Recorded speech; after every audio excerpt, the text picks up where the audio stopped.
Now we have a man that just refuses to lower the Fed rate, just refuses to do it. And he's not a smart person. I don't even think he's that political. I think he hates me, but that's okay. You know, he should. He should. I call him every name in the book, trying to get him to do something. I've been nice to him. I do it always. I don't know how to sell. I've been so nice to him, fellas, you wouldn't believe. Let's have dinner. Too late. I'd call him too late. Come on, too late. Let's have dinner. I do it every way in the book. I'm nasty. I'm nice. Nothing works. He's like just a stupid person. Maybe I should go to the Fed. Am I allowed to appoint myself, Doug? I don't know. Am I allowed to appoint myself at the Fed? I do a much better job than these people. Yeah, I don't think that you would, with all the bankruptcies and your horrible moves on the economy with the power you actually have. I don't think that you would be great. I love that he says, I tried every way. I'm nasty, I'm nice. No, you're not.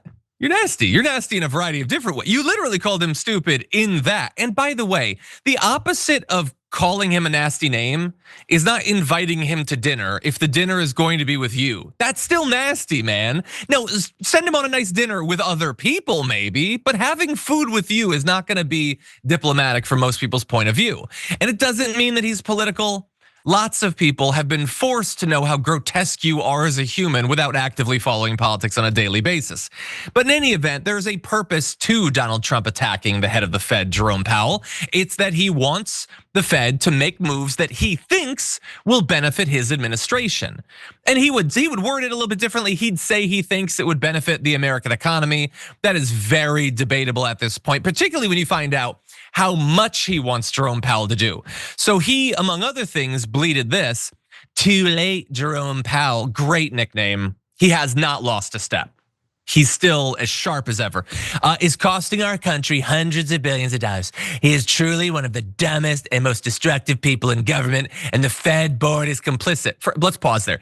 Donald Trump, with his tariff moves and all of that, has himself cost our economy hundreds of billions of dollars, and he damn well knows it. Again, it's always projection.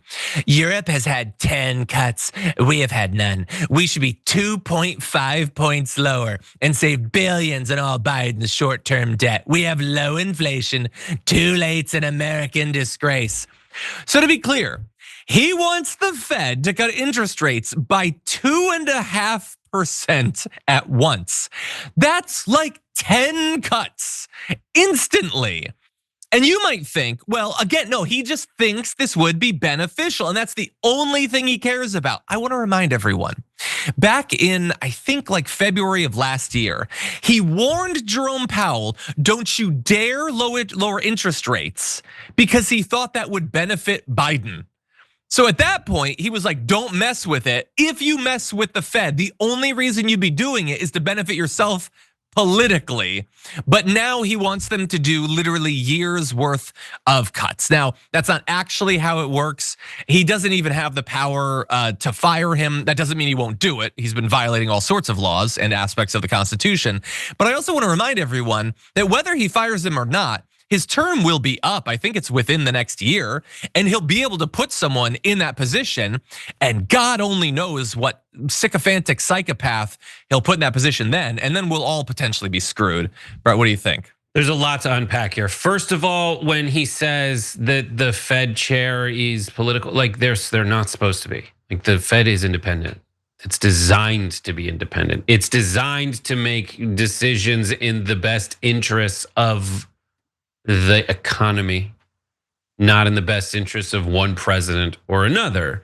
If Donald Trump actually cared about the economy, which he says he does, then he would have had himself a consistent position on what the Fed should do that's best for the economy. And by extension, if Trump cared about America, he would want America to have the best economy, and he would have a consistent message on it. But he flip-flops, as he did with Juneteenth, as we talked about earlier in the show, based on what he believes not to be best for America, but to be politically expedient for him.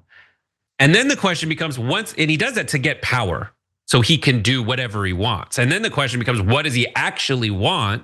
Well, the thing he actually wants is to make money for him and for people like him. And by that, I mean the rich. And that's why when he's in a position of power, the only thing he's ever done is cut taxes for the rich. Yeah. And do things that benefit what lobbyists have told him to do. He's just like every other politician.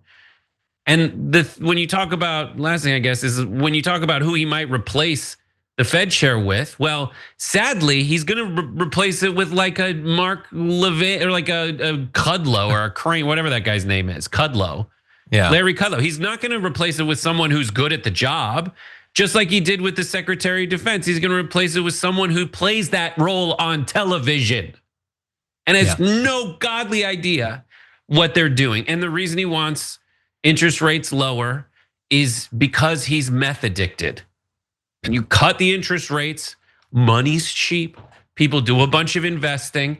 It does capitalistic things, and that does not result in, it results in higher home prices. What it results in is, people investing in business, but it just results in more capitalistic things happening. And when I say capitalistic things, that is the rich getting richer and richer and richer, and the poor getting poorer and poorer and poorer. Exactly. Trump decoded. Yeah. Well, and we'll see. I mean, I'm assuming it'll end up being Gutfeld. I get who's left on Fox. Probably Gutfeld. I think Waters. It'll be someone from like Fox Business. It'll be Bartiromo or something. It'll be Payne. Payne will do it or something. Oh my God, it could be Bartiromo. No, who's that guy who looks like Eddie Munster? Oh, Neil Cavuto. Yeah, maybe. I don't think he likes Cavuto. I don't remember. Anyway, we'll see. We'll see, and it'll be hugely consequential. And if they need to be replaced once a Democrat takes over, I personally think that the president cannot just unilaterally fire them. But everyone bear in mind, Republicans have been saying for months now that they can. So we'll just quote all of those, and then we'll do whatever the hell we want.